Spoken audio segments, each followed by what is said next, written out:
This story tells about how if a spirit is attached to a certain person, then geography doesn't matter. The story takes place in Vermont, and it's at a campsite hundreds of feet off a gravel road deep in the countryside of Vermont. And it involves my younger brother and my nephew. They had gone to Vermont for a weekend, and at the end of the night, they set up camp and sat around a campfire. Now, they were sitting there talking, just passing time, and my nephew heard something.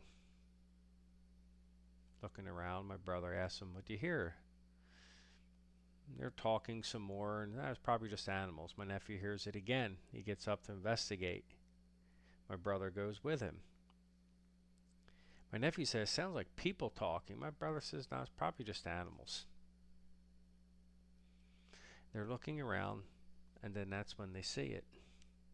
They see these blue lights moving about 200 to 300 feet away from them. They're shocked because where they're located, there's no other people around. They are a couple 100 feet, 1,000 feet off of a gravel road, which is sitting back a good mile or two from a rural paved road. And this is rough terrain. This is stickers and briars and stones and thick woods and underbrush. It's not a place a person could traverse easily in the daytime, let alone in the pitch black of a Vermont night. And these woods are really dark. Now, there is one neighbor. That neighbor lives close by, but the house has been abandoned for a few years because it was a site of a murder suicide. Now, my brother and my nephew saw the lights moving, and they decided to follow them. And it seemed like the closer they got to the lights, the further the lights got away. As my brother and my nephew looked at the lights, they remarked that they turned from a bluish kind of luminescence to almost like an orangish yellowish flicker, almost like a candle or a lantern. Now, the woods are really dark and thick, and there are bears, there's coyotes, and there are wolves around there. So at one point, my brother told my nephew, "Stop." My brother said the lore talks about this. You hear something, you see some lights, you follow the lights into the woods, and they get you to follow them into the woods to go deeper and deeper into the woods. And that's when my nephew realized, wow, they got me. And then they stopped, got their bearings again, looking around them. They could see the flicker of the campfire off in the distance, and they didn't realize how far they traveled.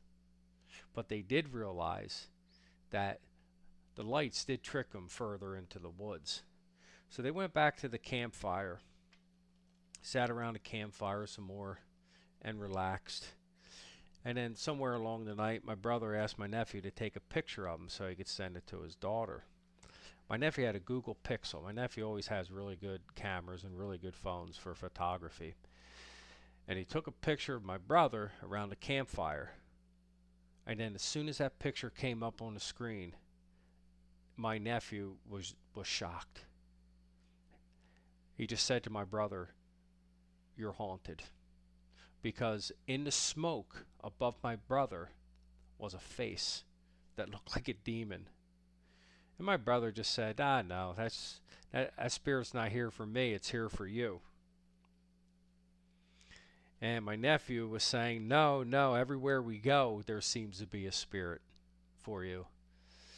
And that seems to be what it's like. It's whenever my younger brother's around, there is an increase in paranormal activity. And this picture was so shocking, it was literally a face over a shoulder. It was undeniable seeing it.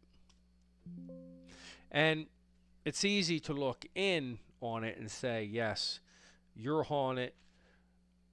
Everywhere you go, there seems to be an increase in paranormal activity. But as I was coming up with this story, I was thinking about it in a different way because my brother's really nonchalant about it. What if he's not haunted? What if my brother is just an extremely sensitive person to the paranormal? And these entities pick up on that because the entities want to be real, they want to be physical, they want to communicate, and they can pick up on that. So it's not that they haunt my brother, it's just that they understand that he is a sensitive type that can perceive them. And maybe he's the most sensitive out of all of us. So, with anything associated with the supernatural and things like that, there are always strange occurrences. We kept that picture because it was really that shocking. But when I came up with the idea for the story, I called my nephew, and it seems like the picture's lost. It's lost the time. It was in one account, and another account. We looked social media, we can't find it.